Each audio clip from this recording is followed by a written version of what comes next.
Cristianismo y normatividad.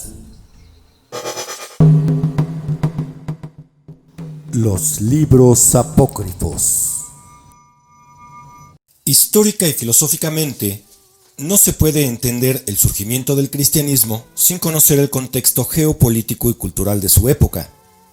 Por ello, resulta menester presentar datos que le permitan al estudioso, o al menos al curioso indagador, darse una idea de las condiciones de posibilidad para el desarrollo del pensamiento de Yeshua ben Yosef y los juicios normativos que su comunidad, él y sus discípulos heredaron a la posteridad.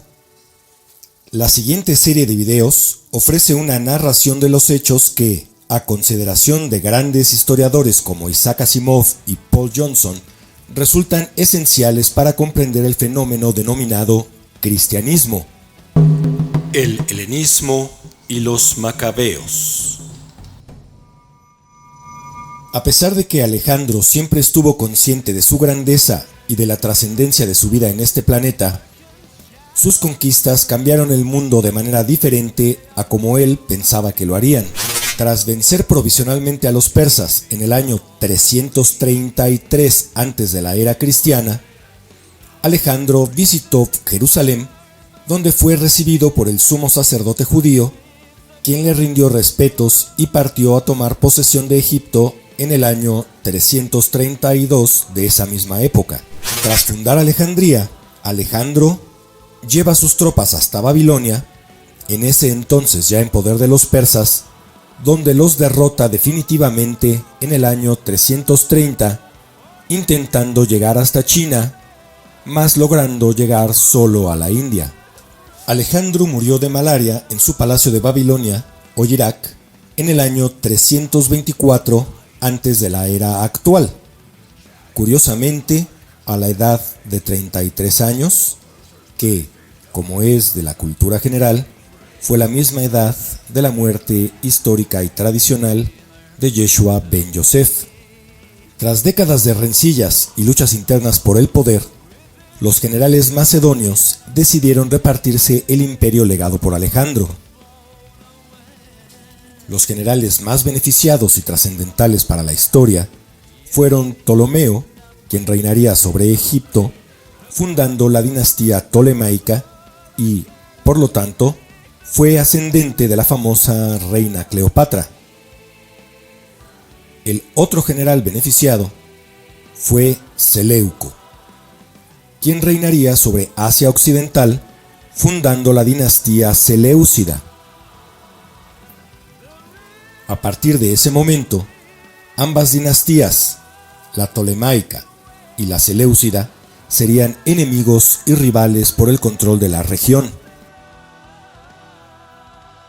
El reino que gobernaría sobre Judea por más de un siglo sería precisamente el tolemaico desde Egipto, hasta que en el año 198 antes de la era actual quedara bajo control seleucida por medio de la guerra. Los libros apócrifos de la Biblia. El compendio de libros conocido en el mundo cristiano como el Antiguo Testamento, que en el judaísmo es conocido como la Tanaj, terminó de integrarse aproximadamente en el año 430 antes del comienzo de la era cristiana.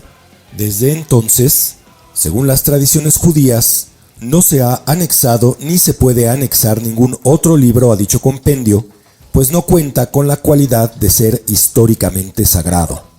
Sin embargo, más allá de lo anterior, los datos historiográficos y arqueológicos han permitido saber que la versión escrita de varios de los últimos libros del Antiguo Testamento se hicieron entre los años 400 y 150 antes de la era cristiana. Algunos de estos libros son Crónicas, Esdras, Nehemías, el Cantar de los Cantares, la parte apocalíptica de Zacarías, el Eclesiastés y los Proverbios, así como las profecías de Daniel y Esther. El Consejo de Altos Sacerdotes Judíos solo aceptó la validez y veracidad histórica de algunos de los libros escritos con posterioridad al 430 de la era antigua. Los libros Primera y Segunda de Esdras, Tobías, Judith, Salomón, Sirac, Baruch, Daniel, los 3 Hebreos, Primera de Macabeos, Segunda de Macabeos, aunque durante siglos fueron aceptados como libros canónicos por parte de la Iglesia Católica, hoy en día han sido eliminados de las ediciones oficiales de la Biblia cristiana, logrando encontrarse solo en la versión romana antigua de la misma. De una manera similarmente autónoma, durante el primer siglo de la era cristiana, una nueva corriente interpretativa de las enseñanzas del judaísmo, formada a ras de suelo por segmentos poblacionales que no estaban de acuerdo con la manera en que el Sanedrín administraba la fe hebrea, se generó un nuevo compendio de libros históricos que es conocido hoy en día como Nuevo Testamento.